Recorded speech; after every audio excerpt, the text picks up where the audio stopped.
Hello everybody, this is Toys R Us, and for this new figure unboxing and review we're going to be looking at the Legacy Evolution Toxitron Collection Cloudcover figure. So what we're going to do with this video, we're going to unbox him live in a second, have a look at the entire contents of the packaging. We're going to have a detailed look at him in both of his modes, help you decide how you want to display him. We're then going to have a look at how he looks and displays with some of the other figures in the Toxitron collection, and as well as seeing how he looks and compares to some of the other figures that he shares the same mold with. So as you can see, quite a lot of things to get through with this video today. So as I start to put all these back, I'd like to remind anybody who's not subscribed to this channel, if you'd like to hit the subscribe button for me now please.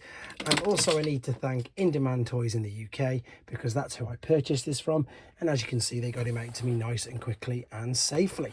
So there he is in the box. Because it's windowless at the front, he's in robot. We've got the alternate mode artwork there, which looks fantastic.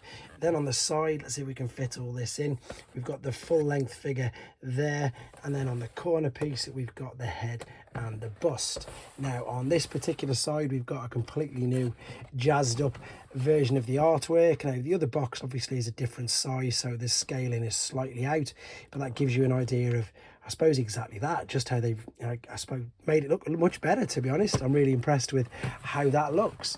Right, we can already see that he's going to take 23 steps to convert, so let's get him out of the box. And I suppose this collection of figures is really intriguing to myself, purely because I've got the Legacy book with the unreleased G2 artwork in it, but this one wasn't even in there. This one was a figure that I'm going to show you in a second a picture of, that we believe it was just sort of sold by an ex-Hasbro employee around about year 2000, and it's not known exactly, as I say, if there was any real plans to release this. It's a complete mystery. It's brilliant. So when we actually saw this figure being previewed, it was a total surprise. There's not really much information on it at all, apart from what is on TF Wiki, but I mean, look how good that looks already. Brilliant. Right, what I need to do now then is set him free and come straight back to you. So here he is set free from the packaging, and this colour scheme, it's just really out there. It's so good. It's even more crazy than the G2, obviously. Ramjet colour scheme, which we'll have a proper look at in a second. The checkered bits on the feet, and of course on the top there, they just, well, it makes it stand out. It just really works. And I suppose you get the gist of why it's called Cloudcover, because obviously you've got the sky and the white for the clouds. You've just seen, I suppose, the only negative thing that I don't really like about this mold, and that is that gap there. But again, you can't see it from the front, so I'm more than happy with that not to be too much of an issue, to be honest. I mean, you could fold these down a little bit as well if you wanted, but otherwise, as you can see from the front, he looks great. The head sculpt is brilliant. Let's have a look at that. Lovely red eyes.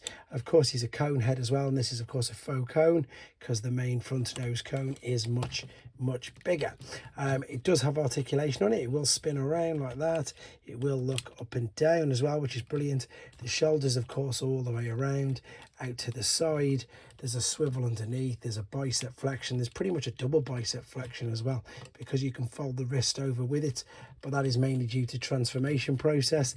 There isn't a waist swivel, unfortunately, as you can see, but the hips do come all the way out. There's a bit of a skirt at the front to give you some range of motion at the front, but the back is hindered by this part here, so it'll only go that far back with the knee bend, but it's not too bad. You obviously got the knee bend you've seen there. The ankle tilt and rock is of course there as well. Looking at the front of the figure again, you've got lovely translucent plastic there, and as I've already pointed out with the colour scheme, in my opinion, it just really works. So that's it as far as first impressions are. We're going to have a look at him in his alternate mode, then we're going to come back, do some comparisons and see what he looks like with his accessories. Okay, we're back, and as you can see, he's already in his alternate mode. Quick apologies for no transformation process on this video. Main reason to keep the length of this video down, and the second is because I've uploaded a tutorial video, so if you want to see it you can, and if you don't want to and you want to experience that transformation process for yourself for the first time, you can as well. Now once again, this is a figure that leads up to his name. He's called Cloudcover, and as I said in the first segment, you could definitely, I suppose, imagine this flying above and being perhaps a little camouflaged with the sky and the clouds. clouds.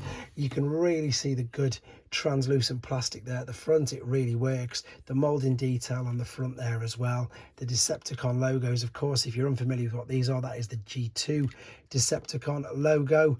You can adjust the wings ever so slightly, not too much, otherwise obviously they won't fit.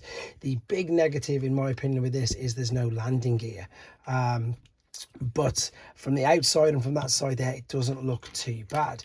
You've got a couple of choices where you can attach the blasters. You can either put them at the side, which they never seem to do, to be honest, on the boxes. I've just looked at the box there. You can see they've got them on the underside of the wing. I think with this one and the way the colour scheme works, I think that looks really good, to be honest. You can, of course, obviously attach them there on the hips and indeed under here where it's saying to. Now, again, because you do have all these other holes and you've probably got more than one seeker, if you did want to, you can just bring in some other seekers, because I'm pretty sure that they're all industry standard, just painted slightly different. And then we can pop this there as well. And not just these, because they're 5mm ports, weaponizers, fossilizers, even Junkium parts you can attach in this. And to be honest, that I think looks a lot better. There you go. Perhaps they could have just put an extra two. I've unclipped that accessories in with him, but again, that's pretty much it. It's quite hollow on the underside, as you can see. From the top, looks great. Side, okay. Underside, not too good, but again, you're not really going to be looking at it underneath. That's, I think, all there is to say about this particular mode. We're going to come back with him in his robot mode and do some comparisons and indeed see how he displays with some other figures in the same toy line and other toy lines around it. Okay, back for the final time then with him in his robot mode, and let's see how he looks with his accessories on the box. I'm pretty sure, yes, they'll have it on the shoulders like they tend to do with all of the Seekers, which in honesty, it does look good. It's exactly where you'd expect to see them on the Seeker's arms, but because obviously this isn't, I suppose, a mainstream one, it's definitely obviously a character and a figure that we've not seen before. You could, if you wanted to, pop the accessories in his hand and it wouldn't make too much of a difference because you're not used to seeing them on his shoulder. I do very quickly just want to show you this picture that is on TF Wiki. This is what I was referring to, which is Cloudcover, and it's the only one that hopefully you can't see with the glare there. There you go. That, of course, was the original figure, and as it says there, you see it was found for sale in the year 2000. That's the figure we're looking at there, and that's why this figure again is so just out there, because a lot of people never even have heard of it. This is the first incarnation of this figure ever to be released properly, and I'm sure you'll agree he looks great. I'm just going to pop these. In fact, what I'm going to do, I'm going to keep him on the sides. I was going to keep him in his hands just so I could fit more Seekers in, because obviously with a lot of the Seekers, they're quite big. I mean, remember, they are Voyager class size, so what that means, if I bring in a deluxe size figure for you, which is, of course, there's Jazz. You can see he's quite a bit bigger. I've got a core size Swoop here, so all of these are pretty much the same toy line under the Generations toy line. We've got Megatron there, Legacy Armada Megatron. He's a leader class, so you can see how they all scale pretty well with each other, to be honest, and exactly that's what they're supposed to do. Now, if you don't collect these, just to give you an idea, I suppose, before we bring in some more Seekers, I've got a few other toy lines and indeed third parties to show you. So there is a Studio Series leader figure. Let me see if I can get into balance. Come on, there we go. I've got a mainline Voyager, so they're pretty much about the same height. We've got a Studio Series Deluxe, which you can see is quite a bit smaller. And I've got just another one of the weaponizers from the Rise of the Beasts as well. So you can see that he's pretty big compared to them, to be honest. Let's move these out of the way. And let's bring in some other Seekers then. So you'll see, as I say, that the head, I believe, is from Dirge, which, there you go, you can see it is. They've got the same sort of head sculpt.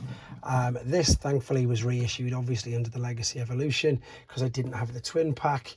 And then we've got some more of these figures that, you know, never saw the light of day, shall we say. This guy did, obviously, and I'm not going to be able to fit all these in, so I'm going to refer you to my Instagram as well, which is where I've got and I've got a bit more space to put some more of these figures, all of the Seekers out. In fact, let's just try going back just a little bit. I'm not going to put the main ones in, I don't think, purely because everybody's seen Starscream, Thundercracker and Skywarp loads of times. It's nice to see some of these ones. Still waiting for Ramjet as well, obviously. I just forgot as well, actually, for those of you who've got no idea and only collect third party, there's a New Age, oh, there's a Magic Square, and there's an Iron Factory. So of course, as you'd expect, towering well above them as well.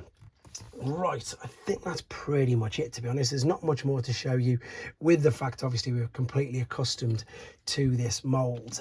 Really looking forward to seeing the others. I've got the Toxitron to do as well, and as I've always said, I don't really mind using the molds again, especially not if we're going to get crazy color schemes like this, in honesty. And I'm sure you'll agree that they do look good together. I'm just going to grab a couple more of the G2 colors and pop them next to here before we finish up. Okay then, guys, just wanted to finish up with this just to give you a quick idea of some of the other figures that they've released, which are of course G2 remakes, and of course, as you can see, the color scheme on these are brilliant, and they are going to get crazier with hopefully the introduction as well to this collection of the G2 Watermelon Mirage, and hopefully the Yellow Grimlock as well. But in the meantime, here's just a quick view of the ones that we've got out already, and of course, if you want to see any of these individual reviews, they are of course on the channel, along with a load of others as well. Just check the playlists out, and I hope you find something that you like. In the meantime, thank you very much for watching. Take care.